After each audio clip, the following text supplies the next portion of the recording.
ಕಾಂಗ್ರೆಸ್ ಜೋಡ ಹೊಂದಾಣಿಕೆಯಾಗಿ ನಾ ದಾವಣಗೆರೆಯಾಗ ರಾತ್ರಿ ಕಾಂಗ್ರೆಸ್ ಯಾರ್ದಾರು ಸ್ವಾಮಿಗಳ ಕಡೆಯಿಂದ ಹೇಳಿಸೋದು ಶಾಮನೂರು ಭಾಳ ದೊಡ್ಡ ಕುಟುಂಬ ಅಂಥ ಹಲ್ಕ ಕೆಲಸ ನಾವು ಮಾಡೋದು.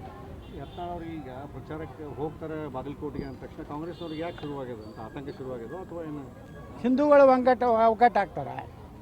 ಹಿಂದೂಗಳ ಬಳಿ ಸ್ವಲ್ಪ ಅಸಮಾಧಾನ ಇದೆ. ಬಿ ಜೆ ಪಿ ಏನು ನಾಯಕರು ಅದಾರಲ್ಲ, ಅಧಿಕಾರ ಇದ್ದಾಗ ಹಿಂದೂಗಳು ರಕ್ಷಣೆ ಮಾಡಿಲ್ಲ.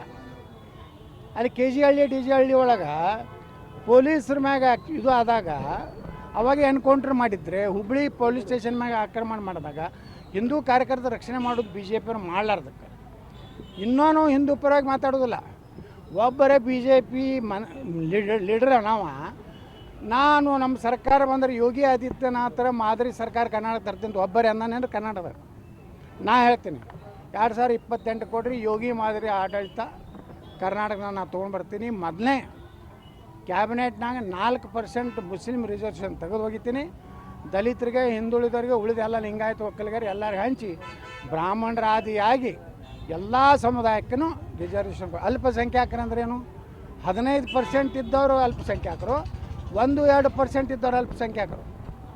ಇವತ್ತು ಅಲ್ಪಸಂಖ್ಯಾತರು ವ್ಯಾಖ್ಯಾನ ಆಗ್ಬೇಕಲ್ಲ. ಮರಾಠರು ಅಲ್ಪಸಂಖ್ಯಾತರದಾರ, ಬ್ರಾಹ್ಮಣರು ಅಲ್ಪಸಂಖ್ಯಾತರದಾರ, ಕ್ಷತ್ರಿಯ ಸಮಾಜ ಅಲ್ಪಸಂಖ್ಯಾತರದಾರ, ಮುಸಲ್ಮಾನರು ಎಟ್ಟದಾರ 15-14. ಅವ್ರು ಹೆಂಗೆ ಅಲ್ಪಸಂಖ್ಯಾತರಾಗ್ತಾರೆ? ಆ ಅಲ್ಪಸಂಖ್ಯಾತರ ಪಟ್ಟಿಯಿಂದ ಬಿಡಬೇಕು ಅಂತೇಳಿ ನಾನು ನಿರ್ಣಯ ಮಾಡ್ತೀನಿ. ಈ ಅಲ್ಪಸಂಖ್ಯಾತ ಪಟ್ಟಿ ಒಳಗಡೆ ಉಳಿದೋರು ಏನೀಗ ಹಿಂದುಳಿದವರೆಲ್ಲ ಕಡಿಮೆ ಇದ್ದಾರೆ ಅಂದ್ರೆ ಅವ್ರು ಸೇರಿಸುವಂಥ ಪ್ರಯತ್ನ ಮಾಡ್ತೀವಿ. 100% ನೋಡಿರಿ. ಇವತ್ತು ಕ್ಷತ್ರಿಯರು ಅದು ರಾಜಪೂತರು ಬರ್ತಾರೆ, ಮರಾಠರು ಬರ್ತಾರೆ, ಇನ್ನಿತರ ಸಮುದಾಯಗಳು ಬರ್ತಾವೆ.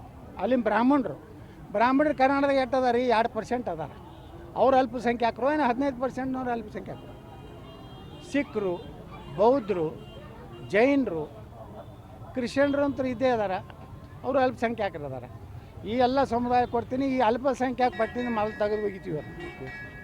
3 ಕಡೆ ಅವರು ಇದು ಲಾಭ ತೊಗೋತಾರೆ. 2A ಲಾಭ ತೊಗೋತಾರೆ ಮುಸಲ್ಮಾನರು.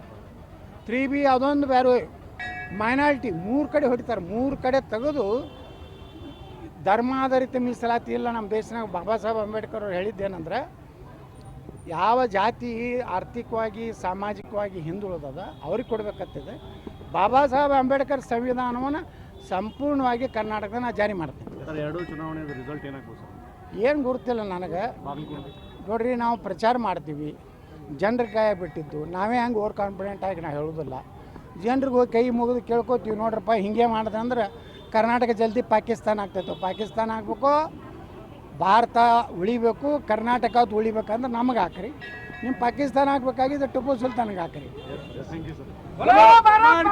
ಈ ವಿಡಿಯೋ ನಿಮಗೆ ಇಷ್ಟವಾದಲ್ಲಿ ಲೈಕ್ ಮಾಡಿ, ಶೇರ್ ಮಾಡಿ, ಸಬ್ಸ್ಕ್ರೈಬ್ ಮಾಡಿ.